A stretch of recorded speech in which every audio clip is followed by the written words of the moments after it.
Assalamualaikum warahmatullahi wabarakatuh. Salam sejahtera untuk kita semua. Salam, Om Swastiastu, Namo Buddhaya, salam kebajikan, Rahayu. Saya Muhammad Hasanov Sabirin, finalis Duta Sejarawan Muda Indonesia dari Madrasah Aliyah Negeri 2 Rembang, Jawa Tengah.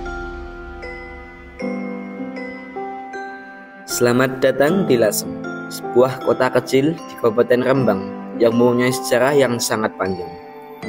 Dari sebuah kadipaten di bawah kerajaan Majapahit sampai perlawanan terhadap kolonialisme penjajah.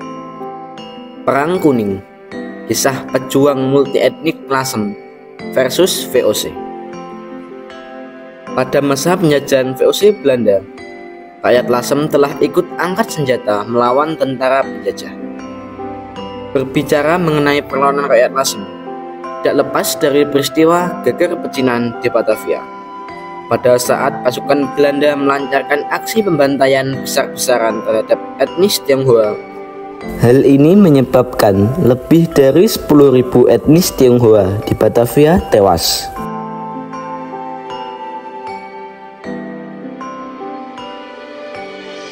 Di antara mereka yang selamat kemudian melarikan diri ke berbagai daerah di pesisir Jawa, terutama ke Lasem yang waktu itu dipimpin oleh Adipati Oi Ingkat, dan mereka diizinkan untuk mendirikan perkampungan pecinan di sekitar Lasem.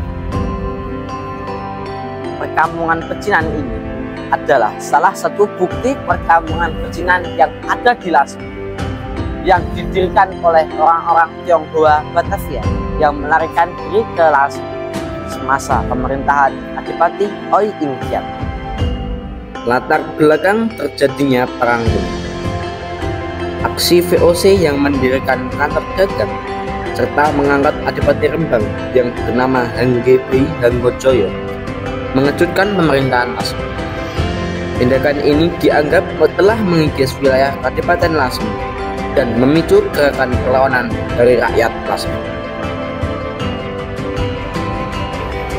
Di tempat ini menjadi awal terjadinya Perang Kuning. Setelah sholat Jumat, Kiai Ali Badawi berpidato di depan seluruh rakyat Lasem bahwa perang melawan penjajah adalah jihad fisabilillah dan berhasil membangkitkan semangat juang rakyat Lasem. Maka meletuslah Perang Kuning antara rakyat Lasem dari berbagai kalangan.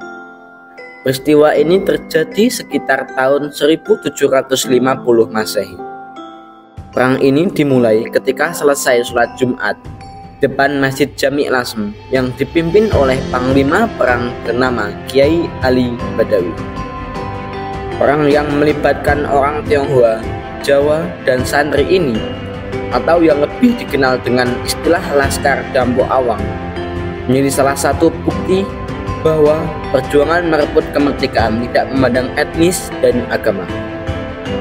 Namun, dalam pertempuran ini, Oi Ingkat dan Raden Panji Margono gugur dalam peperangan.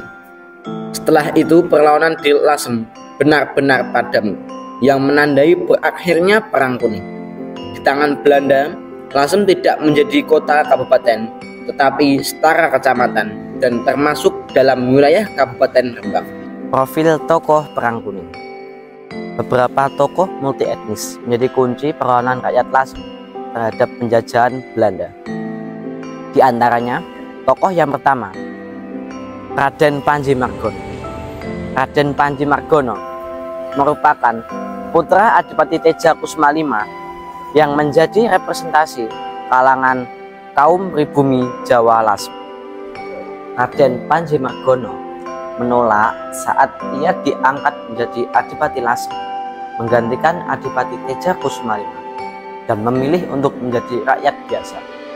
Sebagai bentuk penghormatan kepada Raden Panji Margono, rakyat Tionghoa Lasem membuatkan altar Raden Panji Margono di kelenteng Gyeongju. Tokoh yang kedua, Oi Ingkat. Oi Ingkat, atau yang lebih dikenal dengan nama Tumenggung Widyaningrat, adalah seorang tokoh Tionghoa Muslim yang menjadi Adipati Lasem, menggantikan Adipati Teja Kusuma V. Ia menjadi tokoh sentral dalam Perang Kuning yang berhasil menyatukan Laskar Tionghoa, Jawa, dan para santri. Tokoh Tionghoa yang tak kalah penting dalam Perang Kuning adalah Tan Kiwi. Ia adalah seorang pendekar kungfu dan pengusaha asal Lasem yang sangat disegani.